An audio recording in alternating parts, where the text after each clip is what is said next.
Hello YouTube. So this video we'll be covering lecture 7, which is exact differential equations. So before we get into what an exact equation is, we'll start off with the form of differential equation we'll be using or exploring. So it'll be of the form, it's going to be a first order diff EQ again, of m dx plus n dy equals 0.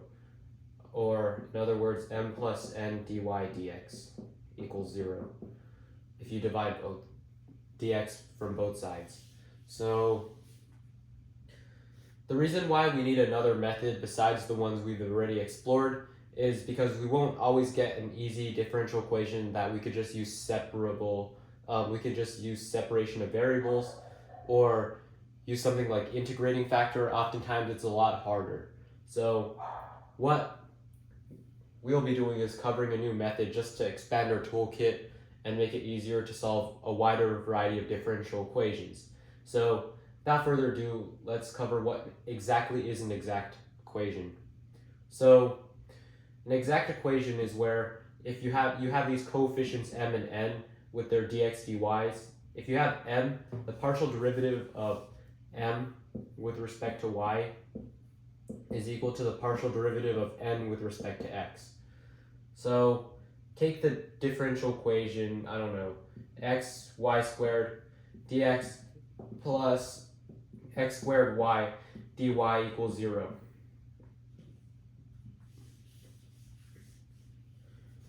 So we know m is xy squared and n is x squared y. So then we would know that m's first derivative is y. It's going to be 2xy, and n first partial with respect to x is also going to be 2xy.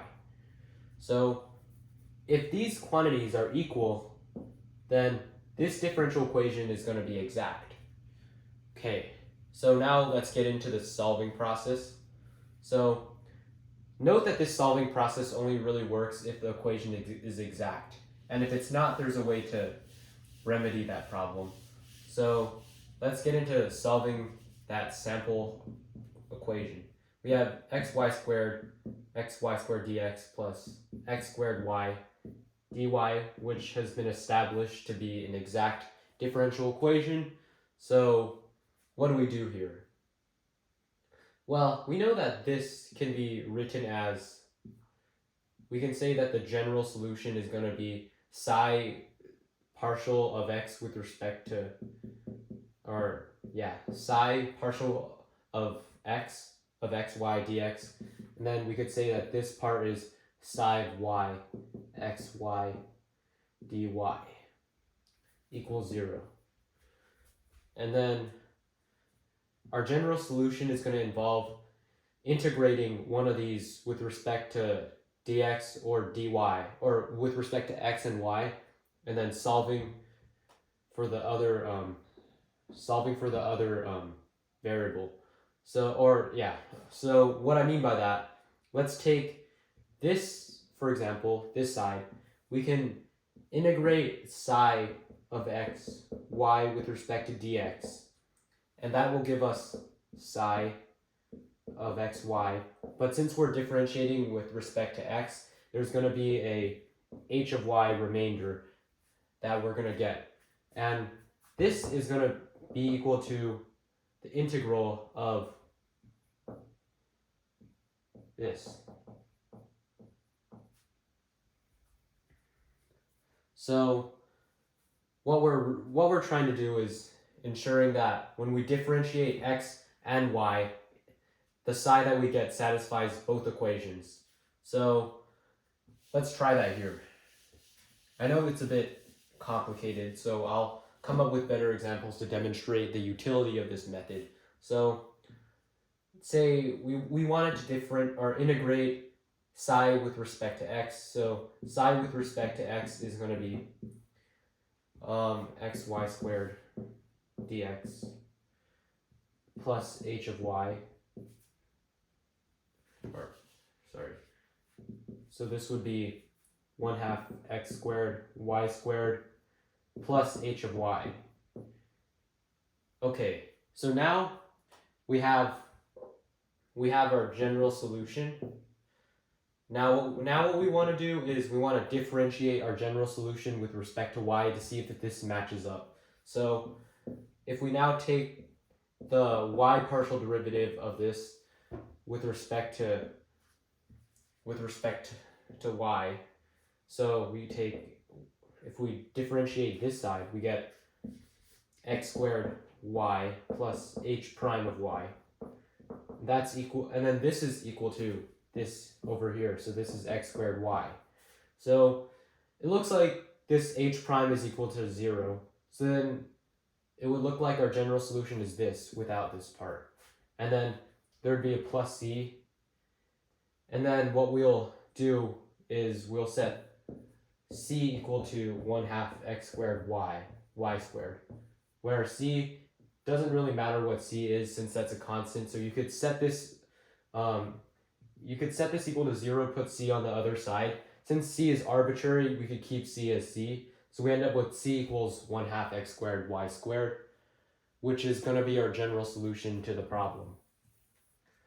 Okay, so let's say we had a slightly different variant of this exact differential equation. Let's say it was,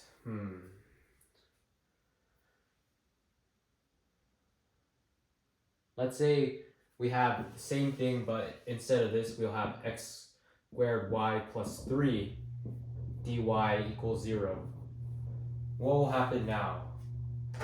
It's still exact, and we can prove that because my equals 2xy, and nx is 2xy plus 0 because the derivative of a constant 0. So they're still equal, so the equation's still exact, so we can still use our method. Then why don't we try to solve it? So we know that psi x, we can integrate psi x with respect to x, so we have integral x y squared dx, that's equal to 1/2 x squared y squared plus hy.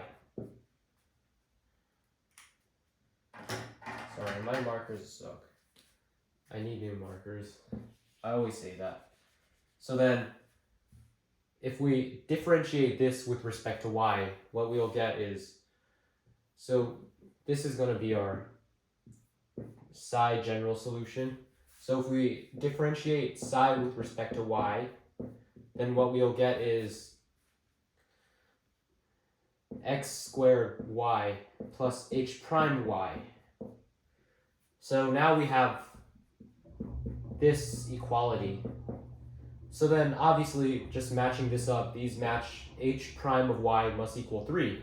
So h prime of y equals 3. So then we know h of y, if we integrate that, it must be 3y plus c. So then in the end, what we end up with is psi is equal to 1/2 x squared y squared plus 3y plus c, and then equals, and then we could just put the c off to the side, so this is our general solution to the problem, and it's going to be an implicit form rather than explicit because it's too hard to get this in an implicit form, or sorry, it's too hard to get this in an explicit form. Okay, so this is going to be the end of this video. The next lecture is going to be covering something kind of similar, but with the equations not being exact, and there's a method to remedy this by adding some or multiplying something known as the integrating factor. Thank you for watching this video.